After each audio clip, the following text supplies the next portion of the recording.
Hey there. I hope you're doing amazing today. I've got a question for you. Is fruit actually healthy, or is it secretly harming your body? We've been told all of our lives that fruit is one of the healthiest foods we can eat. But now there seems like there's so much confusion. Some say fruit is packed with essential nutrients and should be eaten every day. Others warn us that it's loaded with sugar and it spikes blood sugar, damages the liver, and can even lead to weight gain. So what's the truth? And truly, more importantly, what's being kept from you when it comes to fruit and your health? Now, before we dive in, if you're someone who's always questioning the mainstream health narrative and wants real, natural solutions for your body, make sure to hit that like button and subscribe. I break down the hidden truths about health that most doctors won't tell you. And I don't want you to miss out on what could change the way you look at food forever. Also, subscribing helps me to make more videos like this. I'd love to make more videos and I love to help you and your family, right? So first, let's get clear something.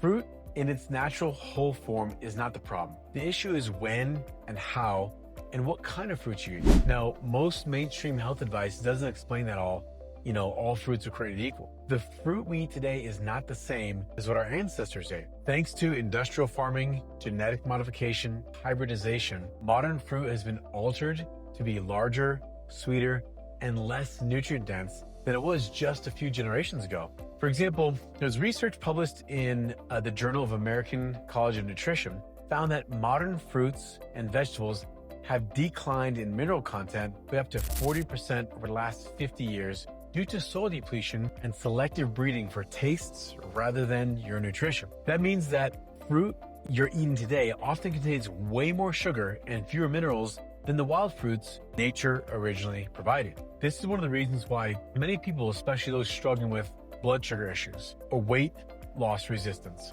fatty liver, find that eating too much fruit isn't doing them any favors. If you ask most doctors whether fruit is bad for diabetics, they'll likely tell you fruit is fine in moderation. But here's what's rarely discussed. You see, fructose, the primary sugar in fruit, is processed differently than glucose. While glucose from starchy foods gets used as energy by your muscles and brain, fructose bypasses normal metabolic pathways, and it's metabolized directly into the liver. So studies from the Journal of Hepatology have shown that excess fructose consumption is a direct contributor to non-alcoholic fatty liver disease. When the liver is overloaded with fructose, it converts it into fat, which can contribute to insulin resistance and systemic inflammation. That's why fruit in excess, especially for diabetics or those with metabolic issues, can be a hidden trigger for weight gain and even insulin resistance. Now, there's a study published in the Journal of Clinical Endocrinology and Metabolism found that high fructose diets increased visceral fat. That's the dangerous type of fat stored around your organs, which raises the risk of metabolic disorders. So, is fruit bad for diabetics? It depends on the type and amount. Fruit higher in fiber and lower in sugar, like berries, are generally better options because fiber slows down sugar absorption.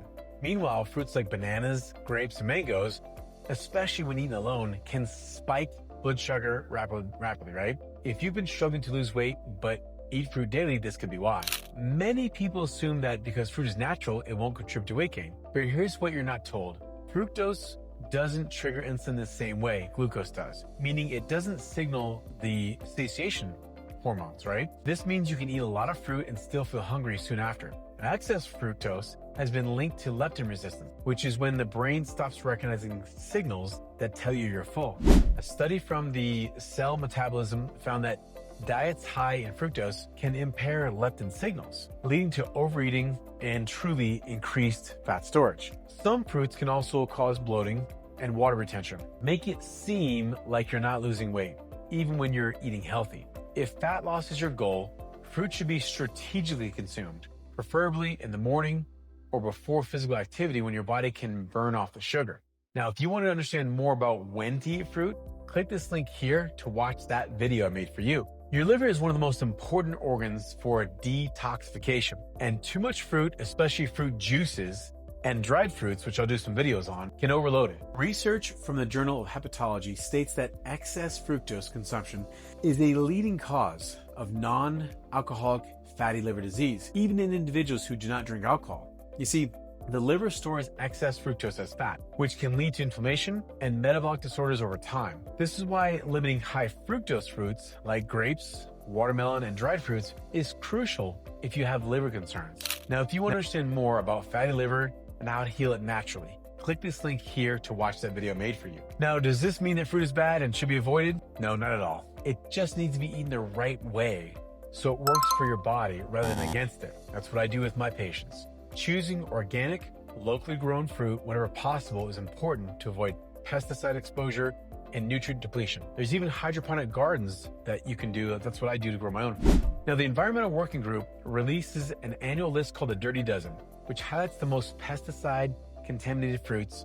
So checking that list can help you make really smarter choices. Eating fruit in season is key because fruits grown naturally during their intended season contain a better nutrient balance. So pairing fruits with healthy fats or proteins can slow sugar absorption. That's what I do with my patients as well. Now, a handful of nuts or a spoonful of coconut oil with your fruit can prevent blood sugar spikes. Avoid fruit juices and dried fruits as they're a concentrated source of sugar without the fiber to balance it out. Now, eating fruit earlier in the day when your body can use the energy rather than storing it as fat is also a very smart approach. So is fruit good or is fruit bad for you? The truth is it depends. Whole, natural fruits in moderation can be a great source of vitamins, minerals, and major amazing antioxidants. But the modern ultra sweet, overconsumed, especially in processed forms, can contribute to weight gain, liver stress, and blood sugar imbalances. What's most important is truly understanding your body's unique needs and making informed choices rather than following a generic health advice that most people get. So when you start treating food as fuel, your body will thank you in ways you'll never imagine. If this is helpful for you to see fruit differently, let me know in the comments, please. I'd love to hear from you. If you've noticed how fruit affects your body differently than you expected, and you found this valuable, please be sure to like this, please subscribe, and share this with someone who might need to hear this. I want to thank you for watching, and I'll see you in the next video.